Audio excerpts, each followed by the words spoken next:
और माफ करना मेरे पागल, ये बात कोई बोले क्षमा करना, हमें तो होश नहीं, हम अपनी बुद्धि से बोल भी नहीं रहे, बोलने वाला बोल रहा है मेरे पागल माफ करना। कथाओं से कल्याण नहीं होना है, कथा को जीवन में उतारने से कल्याण होना है।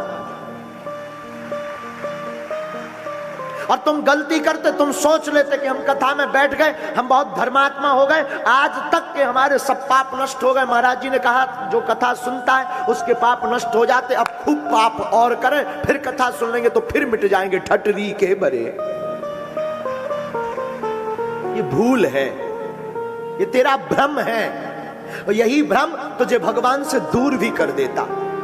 पर तू भगवान को कोसता है, भगवान ने अच्छा नहीं किया, उपद्रव कर दिया, हमारा सब बर्बाद कर दिया। तू जिया ही नहीं पागल, तू अब तक जिया भी ऊपर की जिंदगी जिया। तू कथा में भी जाता है तो दूसरों को देखने के लिए, कौन आया है, कौन क्या कह रहा। तू कथा में भी जाता अपनी महिमा बनाने के, तुझे कथा में भी सम्मान चाहिए। माफ करना, कथा में सम्मान नहीं, कथा में हनुमान चाहिए, ये बात लेकर आ। सम्मान मांगता तू कथा। माफ करना, मुझे बहुत बुरा लगता कई बार जब मंचों की वीआईपी व्यवस्था होती तब दिल एकदम खोलता है हमारा।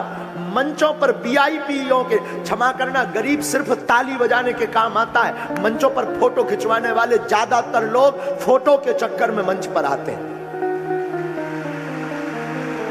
और ये बात कोई गुरु इसलिए नहीं बोल सकता क्योंकि सब गुरुओं, माफ करना, सबको, कई लोगों को लगता कि हमारी व्यासपीठ मिट ना जाए, हमारी व्यासपीठ कोई छुड़ा ना ले, हमें कोई बुलाए ना। हमें इसका भी भय नहीं कि तुम हमें बुलाओ या ना बुलाओ, पर ये पीठ सत्य बोलेगी, बोलेगी। कथा में सम्मान के लिए नहीं, हनुमान के लिए आओ, वरना आओ मत।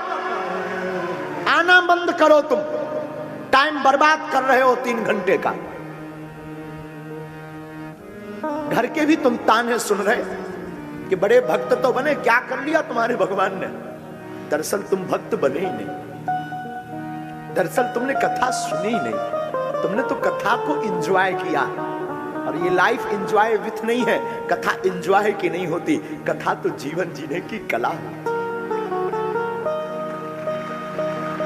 डूबो इसमें, गहरे में उतरो।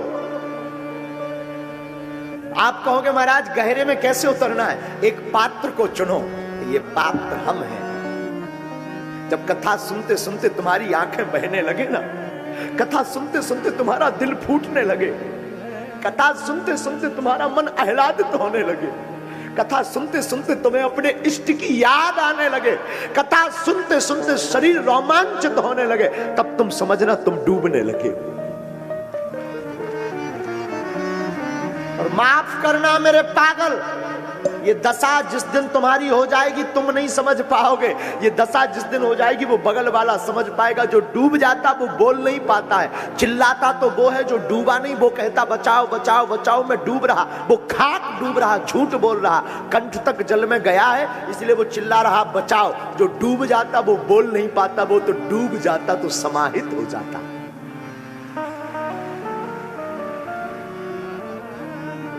स्वामी जी कहते स्वांता सुखाए। दुनिया क्या कहेंगे लोग, ये छोड़ो साहब, दुनिया क्या कहेंगे। दुनिया सगे बाप की नहीं हुई, ये दुनिया तो बोलती है। तुम भक्त बनोगे तो दुनिया बोलेगी बड़ी पुजारन बनी, बड़ा पुजारी बना, बड़ा महात्मा बना, बड़ा धर्मात्मा बना। हम देखते तेरा भगवान क्या करेगा। और नहीं करोगे तो दुनिया बोलेगी बड़ा नास्तिक है, भगवान विरोधी है, सनातन विरोधी है, भगवान विरोधी है। तुझे सुनना दोनों तरफ से। और याद रखना ये दुनिया वाले जब तक तुम मरघट पर नहीं पहुंच गए तब तक ये दुनिया बोलेगी। किसी गांव में एक पिता और पुत्र पुराने जमाने में गधा लेकर जा रहे थे, गधा पैदल, गधा साथ में था। एक गांव से गुजरे तो गांव के लोगों ने कहा बताओ ये कितने मूर्ख हैं, दोनों साथ में गधा लिए हैं और पैदल जा रहे। फिर क्या, पिता ने पुत्र से कहा, बेटा लोग अपन को मूर्ख कह रहे हैं, हमें गधा पर बैठना चाहिए। दोनों गधा पर बैठकर चल दिए। थोड़ा दूर चले तो फिर कुछ लोग मिले, और लोग मिले तो फिर लोगों ने कहना शुरू किया, बताओ दीनता का तो जमाना नहीं रहा, कैसा समय आ गया, बेचारा कमजोर गधा दो दो बैठे। बाप ने कहा, बेटा अब भी बेइज्जती हो रही है, एक काम कर, तू बैठा रहे, मैं पिता हूं, मैं पैदल चलता। आगे निकले तो कुछ युवान खड़े थे, जवान बच्चे, वो आपस में चर्चा करने लगे, घोर कलयुग आ गया, बाप बूढ़ा है, उसको पैदल चला रहा, सांड जैसा बेटा गधे पे बैठा है। बेटा ने कहा, पिताजी तुमने तो हमारी बेइज्जती करवा दी, क्या करूं बेटा? पिताजी एक काम करो, तुम गधे पे बैठो, मैं पैदल चलता हूं। अब बाप को बैठा दिया, छोटा सा बच्चा 16 साल का पैदल चलने लगा। फिर लोग मिले, बूढ़े लोग, तो वो फिर बोले, बताओ तो इस बूढ़ा को बुढ़ापा आ गया, मरने को आ गया, इसको शर्म नहीं है, कोमल सा सुकुमार सा बच्चा को पैदल चला रहा, खुद सांड जैसा गधे पे बैठा है। अब तो दिमाग खराब हो गया दोनों का। पिताजी बोले, बेटा अब क्या करूं? बेटा बोले, तुम पिताजी आप बताओ, अब तो एक ही उपाय बचा है कि गधा को ही ऊपर उठाओ।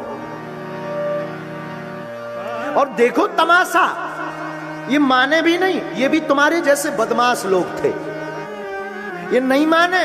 इन्होंने एक रस्सी ली, एक लकड़ी ली, गधा को उल्टा करके बांधा, और गधा को लकड़ी में बांध के एक लकड़ी का सिरा बाप ने कंधे पे रखा और दूसरा सिरा बेटे ने रखा, और गधा को टांगे ले जा रहे। और फिर लोग मिले, लोग हंसते हुए बोले, बताओ आज तक गधा के ऊपर लोग बैठे बहुत देखे थे, पहली बार लोगों के ऊपर गधा को बैठते देखा है।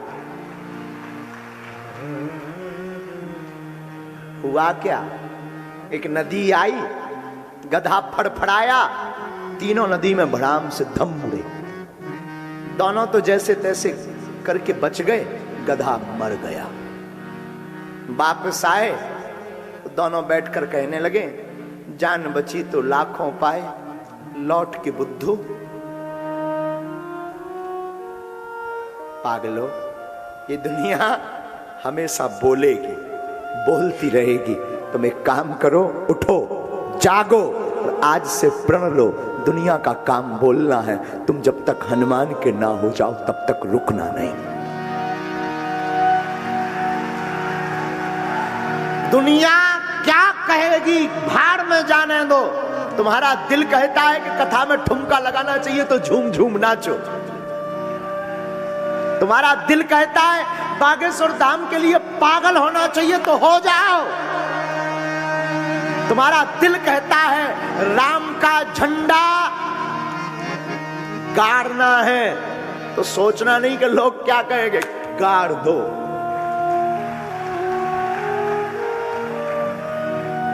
दुनिया को छोड़ो साहब, दुनिया बोलेगी तुम नहीं कथा में आओगे तो तुम्हें नास्तिक बोलेगी, तुम आओगे तो तुम्हें पुजारी पुजारन बोलेगी। इनके चक्कर में मत पड़ो, चक्कर में पड़ना है तो रामचरितमानस के चक्कर में पड़ो।